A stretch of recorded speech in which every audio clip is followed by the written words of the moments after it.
एक दिन बहुत से भिक्षु बैठे बात कर रहे थे कि संसार में सबसे बड़ा सुख क्या है। अगर संसार में सुख ही था तो छोड़कर आए क्यों? जब संसार में दुख ही दुख रह जाए तभी तो कोई संन्यास्त होता है। जब यह समझ में आ जाए कि यहाँ कुछ भी नहीं है, खाली पानी के बबूले हैं, आकाश में बने इंद्रधनुष हैं, आकाश कुसुम है, यहाँ कुछ भी नहीं है, तभी तो कोई सन्यासी होता है। सन्यास का अर्थ ही है संसार व्यर्थ हो गया है जानकर, अनुभव से, अपने ही साक्षात्कार से। ये भिक्षु ऐसे ही भागकर चले आए होंगे। किसी की पत्नी मर गई होगी, सन्यासी हो गया। किसी का दिवाला निकल गया तो सन्यासी हो गया।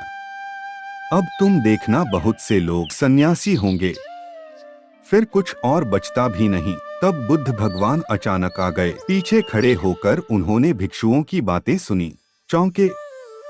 फिर कहा, भिक्षुओं, भिक्षु होकर भी यह सब तुम क्या कह रहे हो? यह सारा संसार दुख में है, इसमें तुम बता रहे हो। कोई कह रहा है राज्य सुख, कोई कहता है काम सुख रुख में है, इसमें तुम बता रहे हो। कोई कह रहा भोजन सुख, स्वाद सुख, यह सब तुम जो कह रहे हो क्या कह रहे हो? यह सुनकर मुझे आश्चर्य होता है। अगर इस सब में सुख है तो तुम यहाँ आ क्यों गए? सुख भी आभास है, बुद्ध ने कहा। दुख सत्य है और सुख नहीं है ऐसा नहीं, पर संसार में नहीं है। संसार का अर्थ ही है जहाँ सुख दिखाई पड़ता है और है नहीं, जहाँ आभास होता है, प्रतीति होती है, इशारे मिलते हैं कि है, लेकिन जैसे जैसे पास जाओ पता चलता है नहीं है। फिर सुख कहाँ है? बुद्ध ने कहा, बुद्धोत्पाद में सुख है। तुम्हारे भीतर बुद्ध का जन्म हो जाए तो सुख है, तुम्हारे भीतर बुद्ध का अवतरण हो जाए तो सुख है। बुद्धोत्पाद यह बड़ा अनूठा शब्द है। तुम्हारे भीतर बुद्ध उत्पन्न हो जाए तो सुख है, तुम जब जाओ तो सुख है। सोने में दुहक है, मूर्छा में दुहक है, जागने में सुख है। धर्म श्रवण सुख है, तो सबसे परम सुख तो है बुद्धोत्पाद, कि तुम्हारे भीतर बुद्धत्व पैदा हो जाए। अगर अभी यह नहीं हुआ तो नंबर 2 का सुख है, जिनका बुद्ध जाग गया उनकी बात सुनने में सुख है। धर्म श्रवण में सुख है, तो सुनो उनकी जो जाग गए हैं, जिन्हें कुछ दिखाई पड़ा है, गुणों उनकी। लेकिन उसी सुख पर रुक मत जाना। सुन सुनकर अगर रुक गए तो एक तरह का सुख तो मिलेगा, लेकिन यह भी बहुत दूर जाने वाला नहीं है।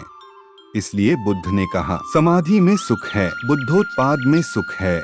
यह तो परम व्याख्या हुई सुख की। फिर यह भी तो हुआ नहीं है, तो उनके वचन सुनो, उनके पास उठो बैठो, जिनके भीतर यह क्रांति घटी है, जिनके भीतर यह सूरज निकला है, जिनका प्रभात हो गया है, जहाँ सूर्योदय हुआ है, उनके पास रमो, इसमें सुख है।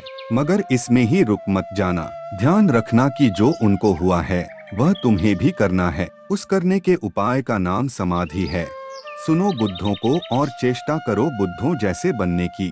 उस चेष्टा का नाम समाधि है, उस चेष्टा का फल है बुद्धोत्पाद। सुनो बुद्धों के वचन, फिर बुद्धों जैसे बनने की चेष्टा में लगना। ध्यान, समाधि, योग, और जिस दिन बन जाओ उस दिन है परम सुख।